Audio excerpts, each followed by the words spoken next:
I'm totally messing things up already. What's up, Orange County? We're here for another episode of your favorite soccer-related podcast, talking all things Orange County Soccer Club. Brought a friend along, plus the normal voices you hear each and every week, and we're ready for some fun. This is the Orange and Black Soccer Cast. Wrong intro. This is the Orange and Black Soccer Cast. Oh my goodness. Towards the near post, deflect, and it's in. Darwin Jones with the response for Orange County. And it is a massive one off his hold, dominant in the last 10. Forrester in the middle now, gets around a few defenders. Forrester with the outside of right foot. What a strike by Harry Forrester is the opening goal for Orange County. Has it down, back post, opportunity and a goal! A beautiful goal by Orange County.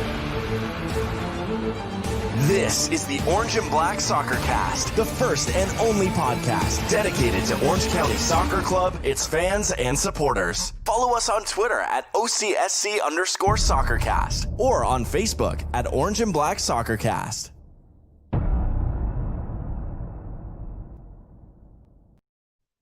How's it going, Orange County? Welcome to another episode of the Orange and Black Soccer Cast, presented by Roughneck Scarves and Icarus FC. We are the first and only podcast dedicated to Orange County Soccer Club, its fans, and supporters. I'm your host, Ray Samora, and I'm with you each and every episode, except for that one time I was sick, to talk all things Orange County Soccer Club. Joining me as he has each and every episode since day one, even that one episode I missed due to being sick, is Dylan from County Line Coalition. Dylan, how's your evening going? It's going pretty well. The weather has been excellent this week, and everything always feels a little bit better after 3 points. I'm smiling for those of you that are just listening to the podcast. It's just, I guess, simple and sweet there in hanging out in the dark. Thank you, Dylan. Also, as he is pretty much every episode now since last season, he joined us, and we seem to not be able to get rid of him, even though he does a bunch of other podcasts. That's Alan down in San Diego. Alan, how are you doing? Is there a hint in there is that a subtle, we don't want you to come back, but you just keep coming back anyway? Somehow you keep getting the login information and showing up. I don't know. Things are going all right. Wild week in Group B. Things are topsy-turvy again.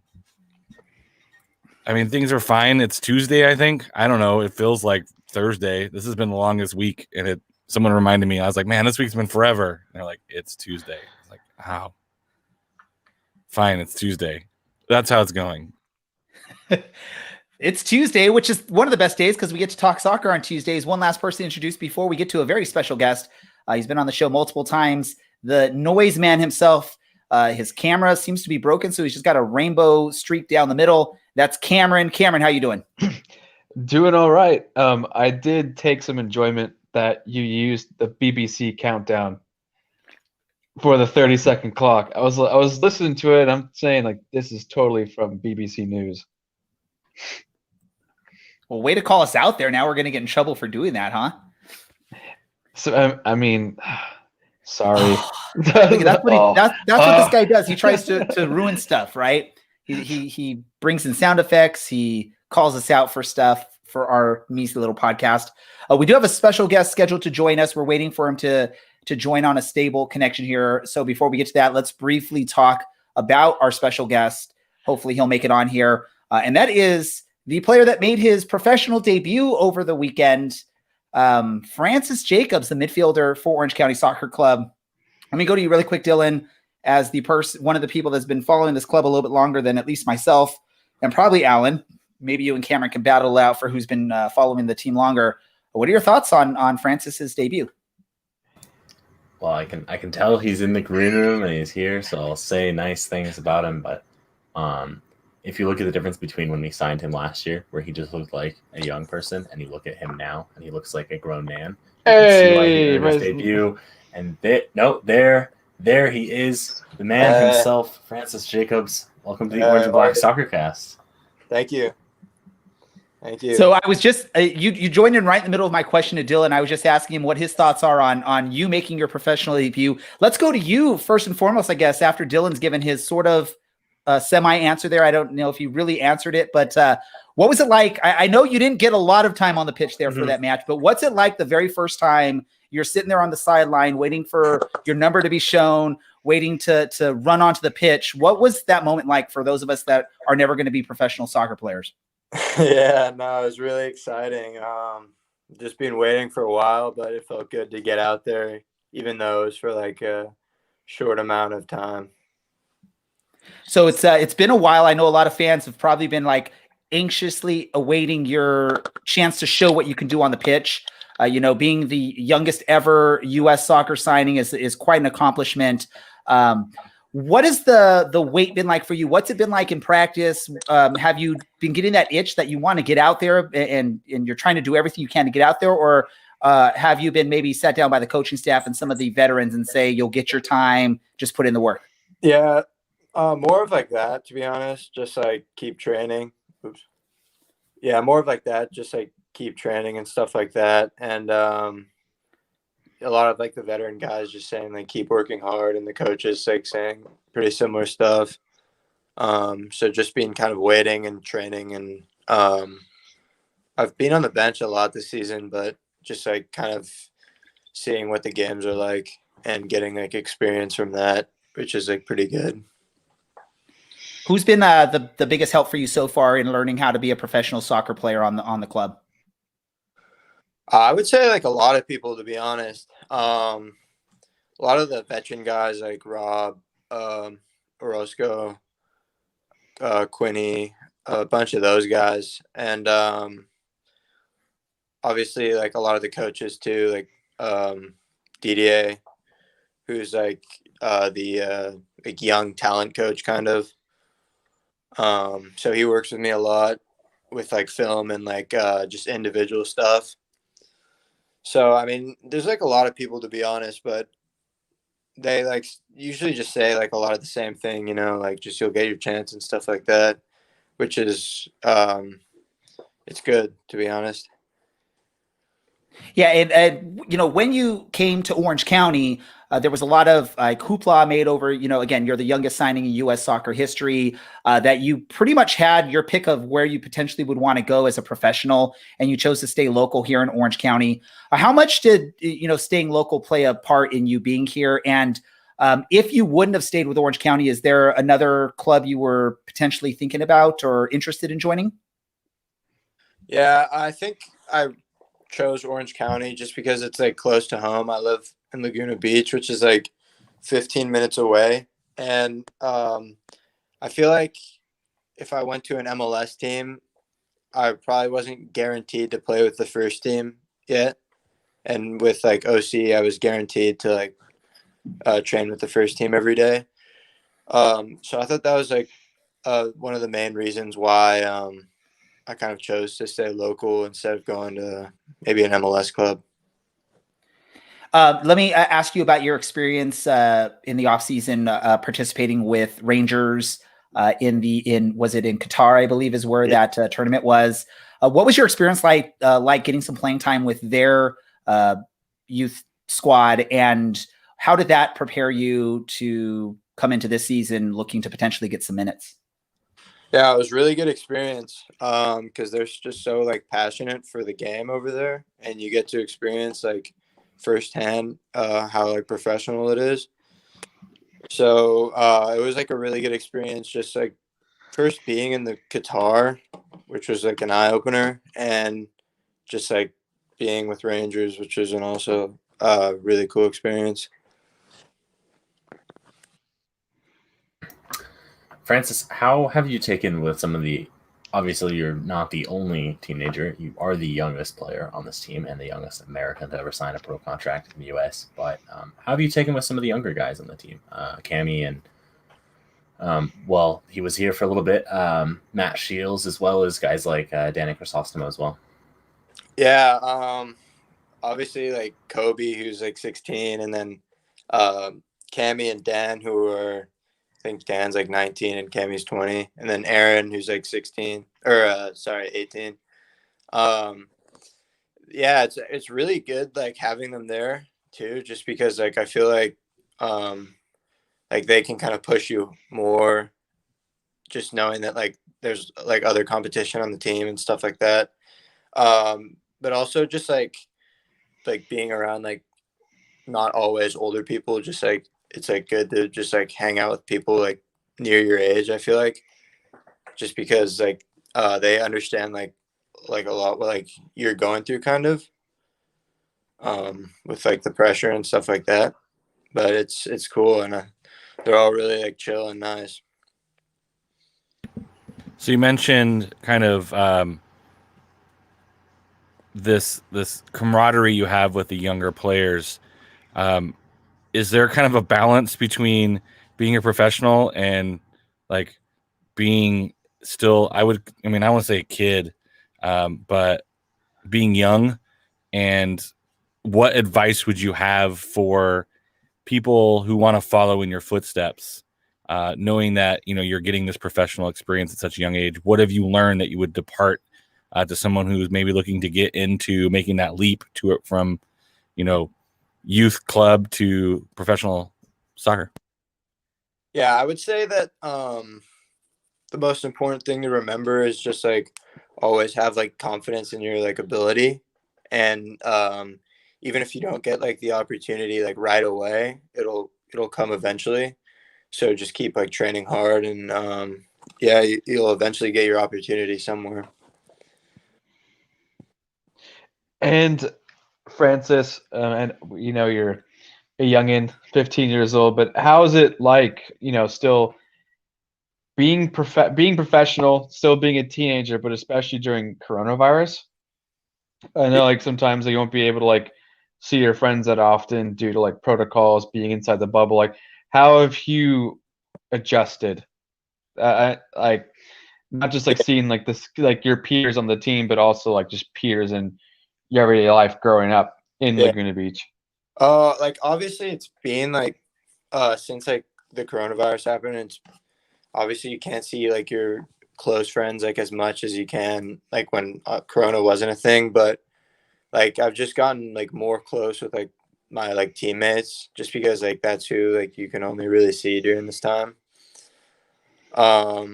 But it's been pretty tough just with like I think school started back up like a week ago, and we were off for school for like 4 months, 5 months. So it should be pretty interesting, but it's definitely been like good just to get like closer to some of the guys on the team. Yeah. Perfect. Let's get to this. We've talked enough about your, making your professional debut, what it's like as a 15-year-old on a professional soccer team. Let's ask you a few just fun questions, just so the fans can get to know Francis Jacobs sort of outside of soccer. The first thing I'm going to ask you really quickly is, how do you get that perfect, like fresh out of bed look on your hair each and every time that we see you, either at the games or on this video chat right now? Like, how do you get that perfect out of bed look? Yeah, I don't honestly like. It's actually looking surprisingly good right now. It actually looks like pretty nice, to be honest. But he's in form. Yeah. I'm not even sure. Like, I just sort of don't really like move it to a side or anything. I just kind of like plop it up and just like sits up there. Perfect answer. And let me ask you this really quick, and then you can continue. Who has the better hair, you or Aaron Cervantes?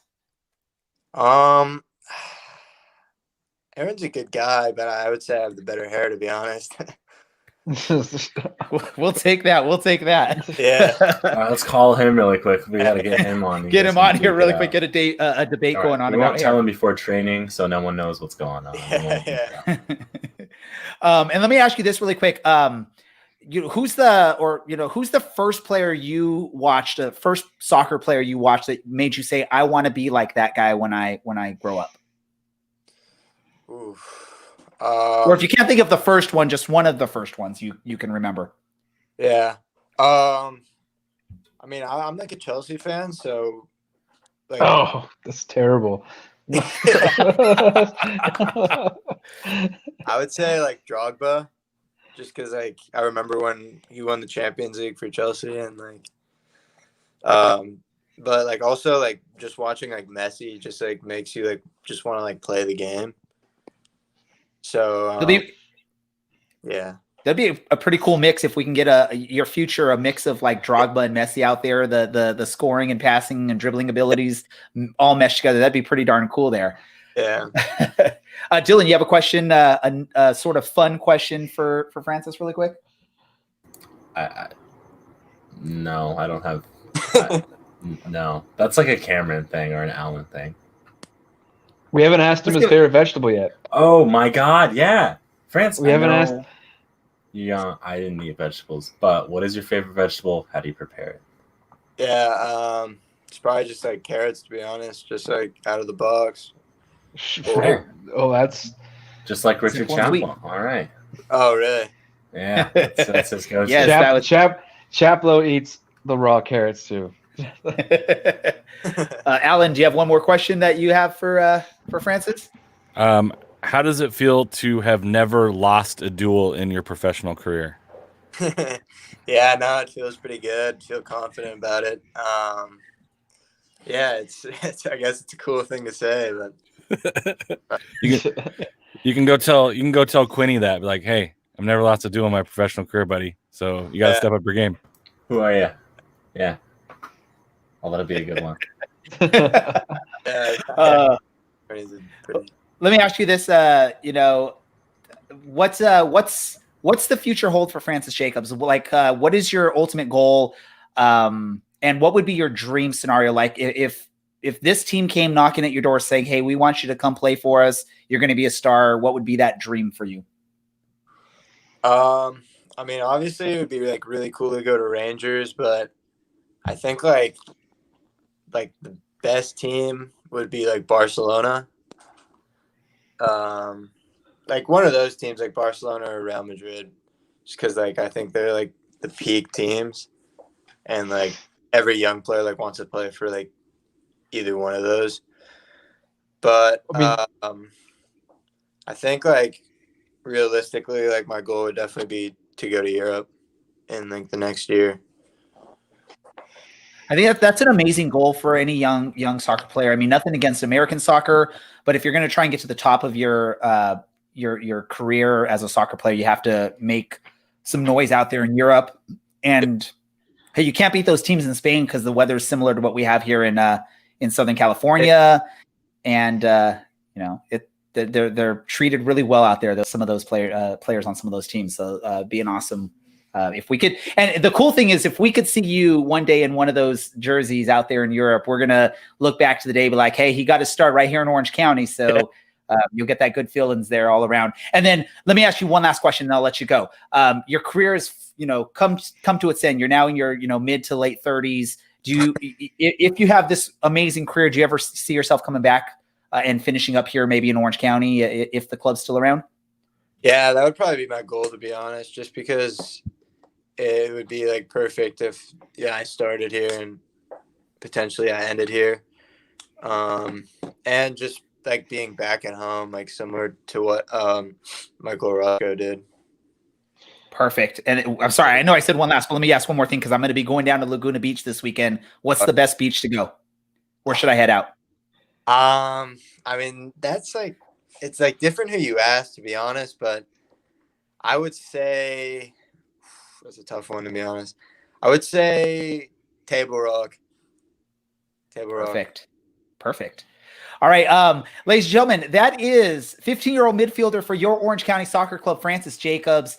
We're all looking forward to seeing more action from you, Francis, and we're hoping you and the team have a great finish to this crazy COVID-infested season with shortness and delays and all that stuff. And hopefully you guys can make a strong push and make it to the playoffs and surprise a few people there.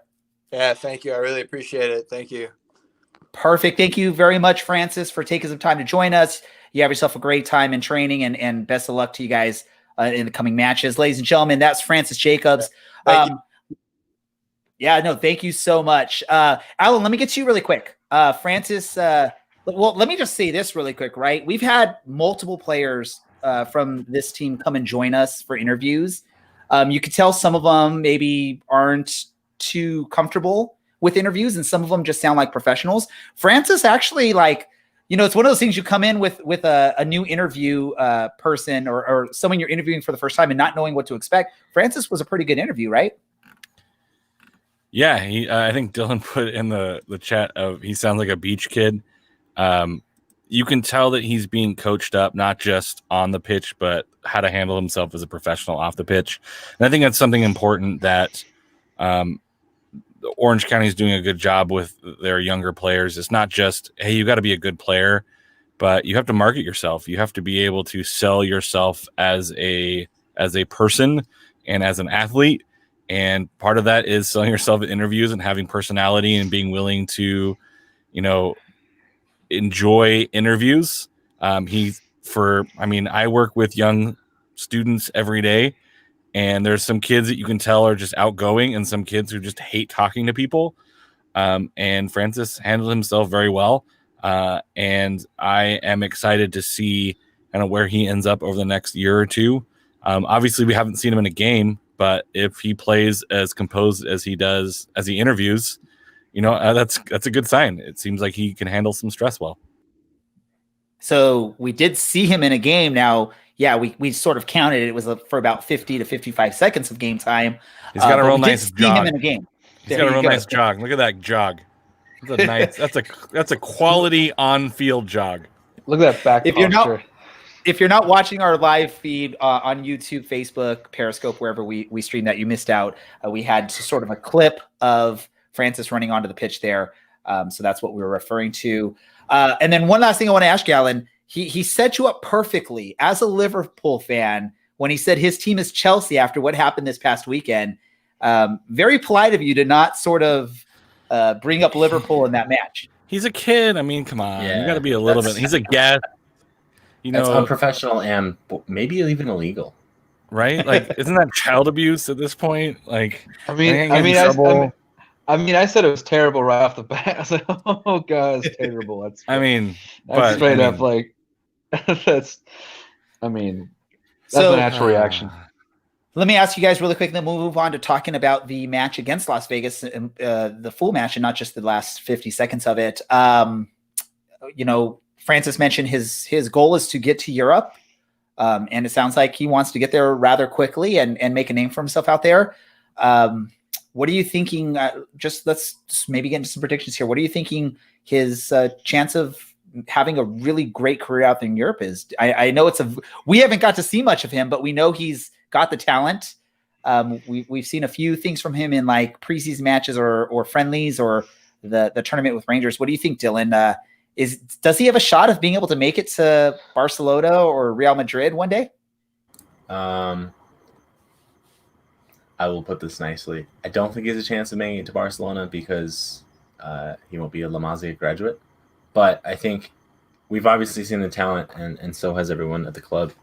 I think it comes down to his work ethic. He's going to have to prove a lot of people in Europe wrong because he is an American. I don't know, there's a good crop of Americans, young Americans right now.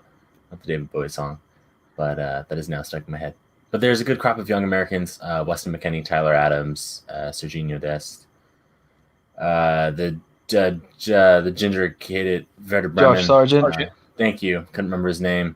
Tyler Boyd at Besiktas. Oh my God, is that where he is? All right. Anyway, there's a lot of players, but he's still going to have to prove a lot of people wrong. If he's listening to guys like Michael Roscoe, Robbie Kiernan, he's going to go far. You can see how hard guys like Cammy Palmer and Danny Finlayson work because that's what's expected of them, even at the youth level, because they are out-and-out professional players and have been for a couple of years. If he adopts that now, and if he adopts that moving forward, and when he moves, yeah, I would say he has a good shot of playing in a top 5 league. Let me go to you really quick, Cameron. What are your thoughts if we get someone's calling someone or getting messages? So Cameron, if Francis makes it out to Europe, maybe doesn't make it to Barcelona, Real Madrid, but makes it to, England in one of the top 2 leagues in England or Germany or France or something like that, and has a really good career, how stoked would you be and how excited would you be knowing that he got to start here in Orange County? And would you continue to follow his career wherever that next step leads him. Well, of course, because that shows what kind of club Orange County is, and showing like here we can develop players that can get to Europe. It would be a huge boost for our team, and it would be a beacon of light for teenagers and young adults who wants like, hey, if Orange County is getting these kids and getting these young players to Europe, I want to go here. I want to develop here. But I think Francis will go by way of Scotland. I think he'll go through Rangers and then Rangers wherever he ends up. That's where I think that the logical destination is going to be through Scotland to the rest of Europe. And I think we talked about in a previous episode how that partnership with Rangers opens up these possibilities to attract some of the younger talent in the U.S. that maybe aren't ready to go to Europe at such a young age, but they see that pathway where they can come to Orange County and then work their way, showing what they can do and proving themselves to, our partner club out there in Scotland and make their way up there. So that's always a great thing. And I definitely see that as a legitimate pathway that we could see for Francis and maybe some of these other young players that we will see in the near future here in Orange County. One of the wonderful things I like about this club is, competing at a top level in the USL Championship, as well as developing and bringing in these younger players that have a future, not just with our club, but with other clubs, bigger clubs, and U.S. soccer in general. Alan, any last thoughts before we move on to the match? Yeah, I think last week, Richard effing Chaplow said it kind of best. Like when you talked about, young kids, he's like, well, I made my pro debut, I forget what age he said, but it was like basically like 12 or whatever. I think going to what Cameron said, going to Rangers is probably the best shout. And he's going to be competing against kids who are making pro debuts in clubs like that at 15, 16. So he's right where he needs to be. But I mean, if you're looking at like some of the top teams in Europe, if you're not in their academies, they're probably not looking at you until you prove yourself elsewhere. So he still has a chance at making some of those top teams. It's just going to have to like work super hard, get into somewhere like Rangers, like a, first or second division in England, first or second division in some of these other countries, and really kind of put on a show to get some of those top groups. But I think, I think he said it right last week is, this age is really an important age. If you want to make to the top of your game, you're making your debut around this age. And so he's on the track, but I think he's got a long journey ahead of him, and I wish him the absolute best. And I think this is a proving ground for both him and Orange County in a real legitimate way. And you got to hope that things turn out the way they should. So I wish him nothing but the best, and would be excited to see him move on to Europe, and would definitely follow his career if he decided to jump the pond and play over there. What if he played for... Sure. Malta. In Malta. In Malta? Gibraltar. Isn't that what happens when birds lose their feathers? I mean... Well, it's molting. Never mind. Molting. So anyway, we played Vegas this past weekend. Look at Dylan trying to control things here. Look at that. Look at that. He's grabbing the podcast by the horns, baby. And 2 red cards for Las Vegas. 1 just before the half-hour mark and 1 just before the hour mark. Curiously, one of those was a straight red for a challenge. Ray will probably be pleased with that one. But what are our thoughts? Ray, go ahead. I'm taking your job from you. What did you think about this game? Not that you were watching Orange County. Did you watch it? Hey, 3 points. I didn't get to watch it. That's right. the disappointing. That's why you still in my job. I don't have nothing to do now for the next 10 minutes if you're still in my job. Sorry. I don't get to ask the questions. Okay, Cameron, go to what are your Alan. thoughts about this game? I Or knew. Cameron. I was at the game. I was at the game, and my eyes were bleeding. I thought it was a substandard performance, even with 9 men. Things didn't look fluid for Orange County. It took a while for them to score with 9 men. It like I could tell that there was a lot of disagreements on the field between coaches and players, like about what to do, because sometimes these Orange County players are making these fancy flags, they're trying to make through balls and they didn't need to, and I can hear Chaplow and Cloutier saying just hold the ball and pass it around. They only have 9 men, and Aiden Quinn picked up an unnecessary yellow card, so I think now he needs one more to get a suspension. But I mean, 3 points is 3 points, but this was an eyesore. This was just like, this doesn't look like a playoff team anymore. Alan, your thoughts? It's good that Orange County has not lost. Like, they broke that losing streak that they were on. There were some like moments of niceness. But you managed 2 shots on goal against a 9-man Vegas team. You should probably manage more than that against 11-man Vegas team.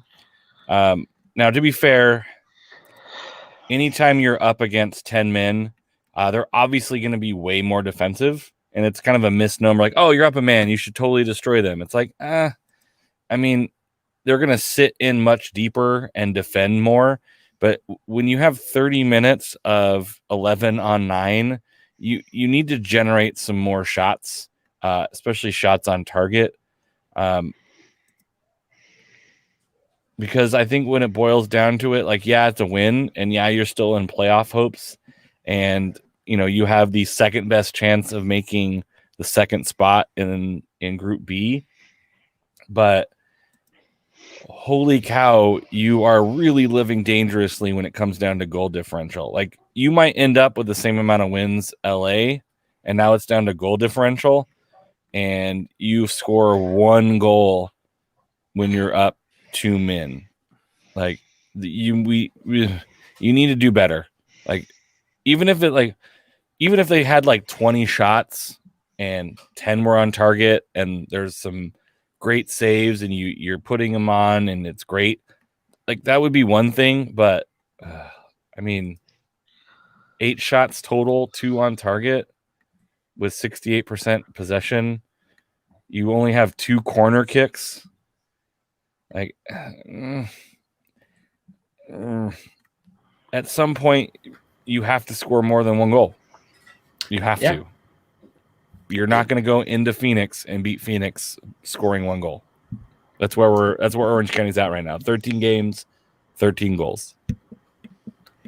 It was a poor performance. It was 3 points. We've gotten away with some before. We've seen much better performances. We've seen much worse performances as well. But this is probably the first time we've really got away with getting 3 points out of playing poorly with a 2-man advantage for half an hour. As it stands, LA Galaxy to have a game in hand on Orange County, and Orange County has a game in hand on San Diego. Currently, LA, Orange County, level on points with 21, San Diego on 22, Phoenix on 26. This is a pretty far cry from where we were earlier in the season when we were looking at, all right, well, if we get 2 points per game, we're basically a shoo-in. We might even top the group. And now it's looking like we may or may not make it to the postseason. We will miss out on Aiden Quinn in this next match to pick up his 5th booking. So that was, as Cameron said, unneeded. Ray, what kind of problems does that bring up moving on into the future? Well, you guys all know sort of what I feel with Aiden Quinn. I feel like he should be playing higher up the pitch. I think he provides a better threat to the opponents if he's a little bit higher up the pitch. I do agree he's good where he is. He is definitely good where he's been playing this season. I think he would be better higher up the pitch. So how does this impact the team? I don't think it impacts him as much if he was playing where I think he should be. We have some players we can throw in there, not Aiden Quinn level players, but that can sort of handle what they need to do in that sort of holding midfield role there where Aiden Quinn is at. Throw in a maybe trust in someone like a Seth Kaslipoli or a Danny Crisostomo in that area for one match, I'd be fine with that. I think one of the big problems we're having is getting goals in there, and I think you need to switch things up. I think if you look at this lineup, barring any just sort of minor tweaks, we're not really trying to switch things up. There's not this trying to play with the positioning of players a little bit more. Dylan's looking like I don't know what I'm saying. What kind of switch up are you seeing, Dylan? Like, what is it that you're seeing that is like you would consider changing things up, other than roster like players? Well, apparently I missed something, and it's 8 games for a suspension, so he might be 8 cards. Yeah, 8 yellows. Okay. Is that because of the shortened season? I think they changed it and then never changed the accumulation. I think they went to 8 for their first suspension, and I don't think they ever changed it for the shortened season. So essentially, you can get a yellow card in every other game and only get suspended once. Wow. Okay, great. I also wait. Hold on, Cameron. I was in the middle of speaking. Hold on, Cameron. Hold on. I can mute you if I want to, Cameron. Then if if Quinn is still going to be able to play, I want to see him higher up the pitch. I want to see him with more creative ability to score goals, make the passes, the assists leading to goals. Maybe playing like that Harry Kane role for Orange County and scoring some goals and assisting and all that stuff. So go for it, Cameron. What were you going to say? Well, here's the thing. Sean Okoli cannot be our only outlet for goals. I'm looking at the stats right now. Kevin Coleman has 1 goal. Darwin Jones has 1 goal. Brian Noloski, who we keep saying is going to score a goal, hasn't scored a goal yet. Quinn is second with 3 goals, and Cammy Palmer has 2. So we're at this point where none of our forward line besides Okoli can get a goal in, and we're having to rely on a 19-year-old Loney, and Aiden Quinn can't do his magic every single game. We're gonna have Jones and Coleman have to pick it up. Chandler Hoffman, I mean, if he gets minutes, if fitness is the issue, then I really don't know at this point with him. And it's just like the beginning of the restart, we were sitting pretty, so many games in hand, and now things are just looking bleak, and there's no real. Cameron, I'm gonna stop you really quick though. Like, wouldn't we get more opportunities, more goal scoring opportunities if you have Aiden Quinn playing in more of a creative role instead of sitting back a little bit more? I get it. He plays really well where he's been playing, sitting back and setting up from there, but it's limiting what he can do to set up his teammates for in goal scoring opportunities and limiting his chances that he has for shots on goal. Correct? I mean, correct me if I'm wrong there. If what I'm saying is totally incorrect. Well, it's just who is a real defensive midfielder on our team. Like, Crisostomo, Palmer, I really don't know. Like, the thing is, Quinn's there out of circumstance, and Oloski plays in that 10 role because he can hound, he can press, and has created a lot of chances. And Quinn, I think, benefits from just going into that hole at open space and making that pass or scoring that goal. But I just think that I really don't see if we have a really true destroyer midfield for Quinn to move up. I think he's just there in a circumstance. Let me go to you really quick, Alan. So one of the biggest problems for Orange County this whole season has been scoring. I mean, I think we can all admit that's been the biggest problem for Orange County is they can't put the ball in the back of the net. They've been decent defensively. For most games, they've been pretty darn good defensively. There's been a few matches where, they just sort of fall asleep and give up too many goals. But for the most part, there's been a lot of games where their defense has done the job. It's just their offense isn't scoring goals.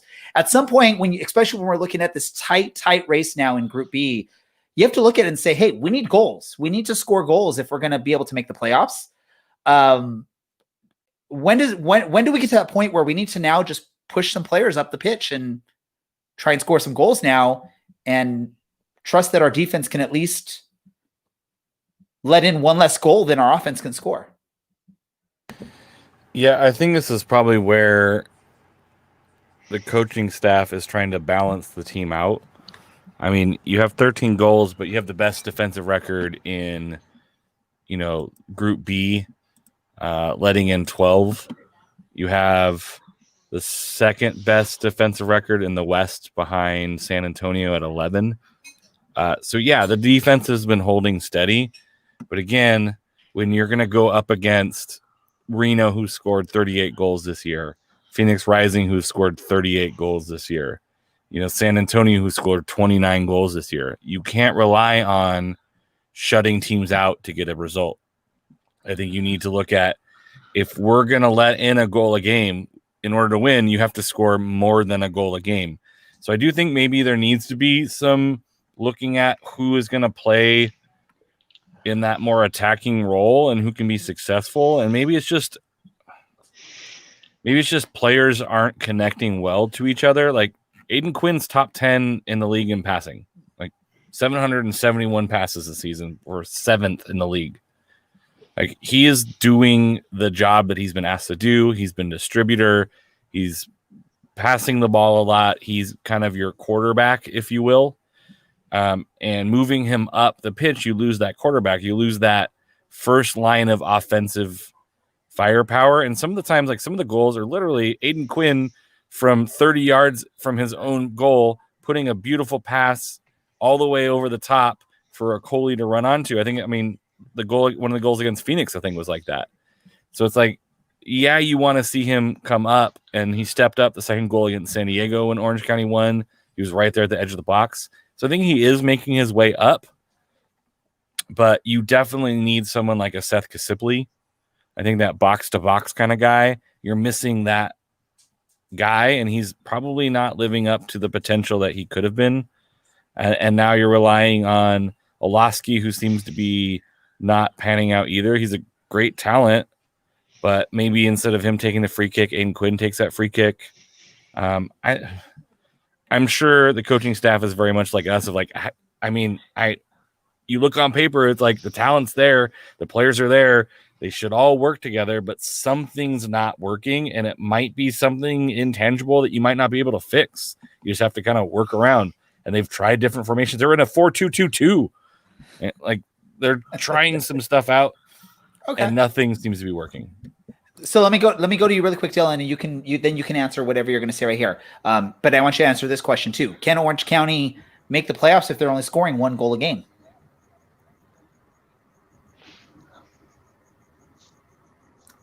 Mathematically, yes, they can. Okay. Don't do like on paper mathematically, just knowing what you know about the game of soccer and what you anticipate from not just Orange County, but the other teams. If they score one goal a match, are they going to make it? Okay. Well, we scored 1 goal a match against Phoenix, and we got 4 points from 2. So, yeah, no, we could, in theory. Our defense cannot make any mistakes in that situation. No player gets to switch off at any point during those 90 minutes. And that's a really tough ask. I know they played something like 9 matches last month, and that is insane. But it's going to get like that again as the playoffs come to a head. And it's the biggest thing for us is, it's like Ray said, it's putting the ball in the back of the net. We've created a lot of chances. Brian Waski's created 34 chances. Ugo Okoli, 17. Kasipli, 16. Quinn, 15. Chrysostomo, 10 chances. Now we're looking at guys that have barely played and play in defense, and they've even created a handful of chances each. So I think it's basically guys need to put the ball in the back of the net. And Chappell came on last week, and he said guys are passing when they need to be shooting, and guys are shooting when they need to be passing. And sometimes we'll see a guy take a shot from 25 yards out that never looks like it's going to go anywhere. And then sometimes we see a guy who's 3 yards out from goal really should just shank it with his toe, hope for the best, because it's literally right there. And instead he's trying to get it back on his strong foot, and the chance goes away because the keeper comes across or gets tackled by a couple defenders, and it's bad. But regardless, if we make the playoffs or not, if we're scoring 1 goal a game, I don't think we have the confidence to go past the first round. I think, and this is really good that Darwin Jones scored, and that Okoli's been in pretty decent form, all things considered, that these guys are scoring, and hopefully that builds some confidence for them. And hopefully DJ can stay fit, because it looks like Hoffman's having some injury troubles. Diego Lopez doesn't quite look like he's ready for a playoff team yet, and Kevin Coleman might be having some injury problems as well. So it's kind of going to be up to, and I don't know, Brian Olowski might not score this year, and it happens. He's scored once before it was against us, maybe a couple others, but it's really up to Ugo, Aiden, and DJ, I think, to be the main attacking outlets.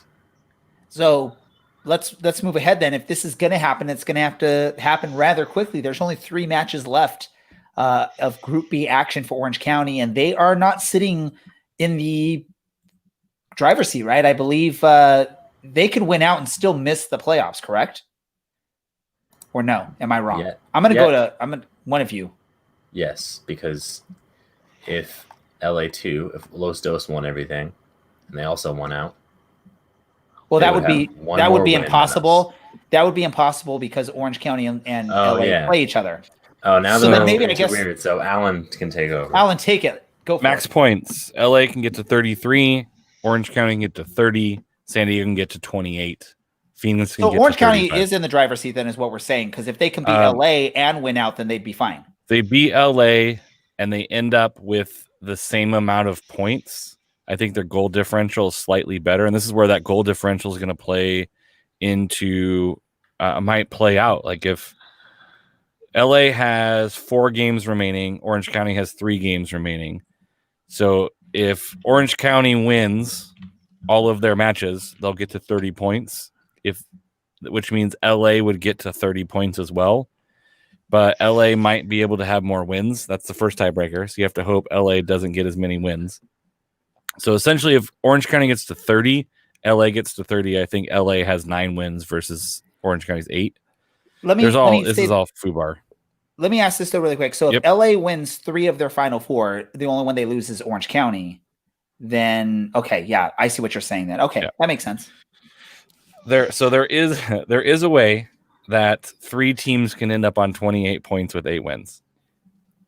And then San Diego would have it at least if the goal differential stays. Then there'd be goal differential, which means Orange County needs to score more goals. Okay. There's also a scenario where Orange County, San Diego win out. LA wins every game that isn't Orange County and San Diego, and Phoenix Rising finishes 4th. So subscribe. That would be awesome. I'll take that one right then and there. That'd be amazing. I will take. Let's say this. I will take. And you guys are going to hate me for this comment. I will take LA and San Diego in the playoffs if it means Phoenix is knocked out of it. If Orange County isn't in a position to make it in there. If LA and San Diego can overtake Phoenix and Orange County sort of knocked out at that point because they beat Phoenix and they'll lose the rest of their games. I don't know. I'm going crazy. Why? Dylan's gotten close to the camera. How do you host showing off his county podcast? If you're like, oh, we don't have to make the playoffs. It'd be cool. I only care about this other team. I think it would just be fun to hear what Phoenix fans have to say. That's the whole point. I would love to see Rising Twitter blow up, but as long as we're in the playoffs, like if we make it in at the expense of them, then I'm all happy. I will say this. Let me say this. This comment is made based off of my 2020 sporting experience where Tottenham fails to make Championship League. Clippers get knocked out of the playoffs after being up 3-1 over Denver. So I'm just sort of in this mode where I'm anticipating bad things for the rest of the year of 2020. Nothing against Orange County. I'm hoping they prove me wrong. I want to see them in the playoffs, but it hasn't been a great year for sports for me.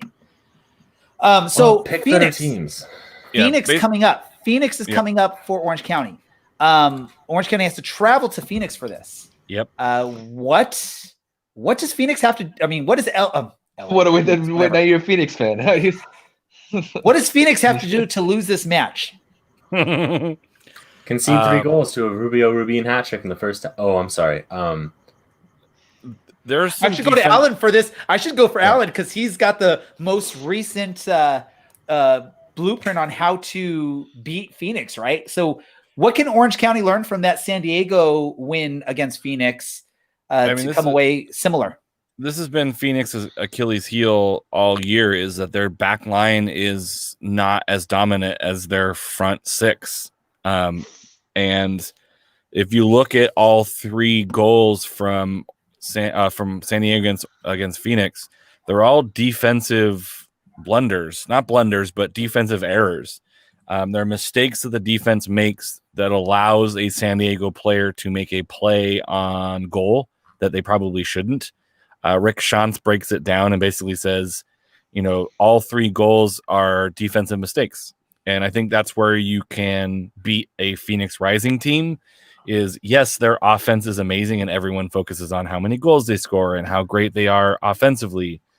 But I think that their back line is still trying to figure some stuff out. They made a new signing and just, put them in at the end of the last match. So there's definitely some things that Orange County can exploit. But they have to be as stingy on defense as they've been in the past. And Orange County knows how to beat Phoenix. They beat them once this year. They drew them once. They have a game plan that shuts them down. And as long as the defense holds steady and Orange County can get a goal or 2, they have a really good chance of, putting Phoenix on a 2-game losing streak at home. And then, at that point, the world blows up because Orange County still can get 30 points and Phoenix can only get 32. And then they're no longer in the driver's seat for a first seed. Like if LA beats San Diego and Orange County beats Phoenix, LA could win the group. That should be like your mic drop right there, where we just end this podcast right there. LA could win the group. Who would have thought that's what Alan would be saying when play resumed, right? But LA Galaxy where we are playing LA Galaxy 2 playing well just makes the room spin. Because they've been so bad. It's been so bad the past several years, and now recently they started to do well. And the possibility of them winning the group, that's a room spinner. That is a room spinner. They have Sacramento, Los Dos, and Phoenix Rising are the 3 West Coast teams that have made the USL Finals, right? I think outside Phoenix of Sound is West Coast. I think so. And and Real Monarchs last year. Yeah. So like it's not really unheard of. Those are more mountain. Those aren't like West Coast, are they? Or they're Well, not West Division. USL Western Conference teams. Okay, Western Conference. And LA has been up and down this season, so you can't count them in or you can't count them out. They like win and then lose, and then win and then lose, and then win and then lose. I think at the beginning of the season, people thought they could be spoilers. They could knock somebody out that has a chance of making it, and they can still do that. They have four matches. But I mean, I would hope that Los Dos doesn't win tomorrow. But if Los Dos wins tomorrow, and it puts pressure on Orange County and Phoenix, and that game matters even more. All right, let's ask this question then. What are the odds that Orange County walk away from the desert victorious with a full 3 points? I'm going to go to you first, Cameron. It's going to be difficult. I think Orange County, we only conceded 12 goals on defense, but you have to ask yourself, like, where are the goals going to come from? I mean, Phoenix, they can have a game plan for Okoli, even though how bad their backline is, and not a whole lot of people step up. I mean, Quinn is 3, but second game we had the advantage of a red card, Santi Moore getting sent off, and I think that really helps Orange County. It's just, I think we'll do well defensively, but just will we put grade A chances away? That's the question. So what are the odds? Give me like a percentage odds, I'd say 45% chance we win. That we win, get 3 points. Dylan, what about you? Oh man, 30%. Alan? 20%. That's numberswebsite.com. Their soccer predictions do have it at 19%. Orange County win, 58%. Phoenix Rising win, and 22% chance of a draw. But numberswebsite.com does not factor in the fact that Phoenix gets rattled really easily. They might be at home. They only have like 1,000 fans, and we saw this team get rattled. I think the fact that Orange County hasn't lost to them in this return to play, right? They won and got a full 3 points. They drew and got 1 point. I think Orange County can go into this a little bit in Phoenix's mind, even though it's been such a long time since those matches happened. Phoenix has to be, looking at it like, dude, Orange County sort of took care of business against us, and it could rattle them because now they're going to be looking to prove themselves against Orange County, and Orange County can maybe hopefully exploit some mistakes from that happening. I'm going to say 50-50. Okay, that's fair. I think that Orange County comes away with a win. I think this game might be really similar to the second game that Orange County played, the one we actually got 3 points from, because Phoenix will be coming off of a disappointing result, and they will be kind of desperate to really make up for that result. Now, maybe we go and we get smashed 3-0 again. Maybe they show up to play and we don't show up for the first 5 minutes, and that's all it takes. And it'll still be 95 degrees there when the game starts. So they'll have that advantage. Or maybe we frustrate them for an hour and they're just one mistake away and one long ball over the top. And we're one good finish away from going up. Maybe we just wear another team's colors and start going on a tear. But I think it is now mathematically proven that if your team wears orange in the second half of a USL season, you're basically guaranteed a very, very strong run of results. Sure. I would like to see the proof of that. Dylan, send it my way. We started wearing orange last year and we won 5 or something straight. Okay. And we climbed in the playoffs. San Diego has now started wearing orange, and they have done quite well since doing so. So Checkmate Sport website, numberswebsite.com. I mean, to be fair, there was also like 5 signings that helped too, but the orange definitely. Just the orange jerseys. Clearly just the orange jerseys. It certainly has nothing to do with the MLS squad. I think this Alejandro Guido's pretty decent. Alan's San Diego team basically trying to buy a playoff spot at this point of the season. Last comment really quick, Alan, and then we got to wrap things up because we're going a little bit long here. I would say this game is won or lost. It looked really good against that 2-0 victory, didn't it? This game is won or lost in like the first half an hour. I think if Orange County can keep Phoenix off, I think Cameron said this the first time. If you can frustrate Phoenix for that first half an hour, you can rattle them a little bit. You can get in their heads a little bit. They're probably going to start pressing. But I do think it boils down to who besides Okoli can score. If somebody besides Okoli can score, I think you have a better chance. I see this more as a draw than an Orange County win, which historically is great for any team going into Phoenix to get a draw. It doesn't hurt their playoff chances, but it doesn't help it either. And you just got to make sure that you take care of business against the other teams. I think it's doable, but going into Phoenix and getting a win is, it's like a unicorn. So what was your prediction? 1-1? 2-2. 2-2. Cameron, real quick, score prediction for the match. I will say 1-1. Dylan. 1-0. All right, and I'll go 3 butterflies to 2 butterflies. Orange County wins. Let's do this. Random thoughts for our episode here so we can wrap things up. I'll go to Cameron first. Go for it, Cameron. I was looking at Tottenham Twitter, and I was looking at a few pictures, and it was a picture of Gareth Bale, Jose Mourinho, like separate photos. One of Alex Morgan, Gareth Bale, and Jose Mourinho. It's like, what kind of club in the world could have those 3 people there?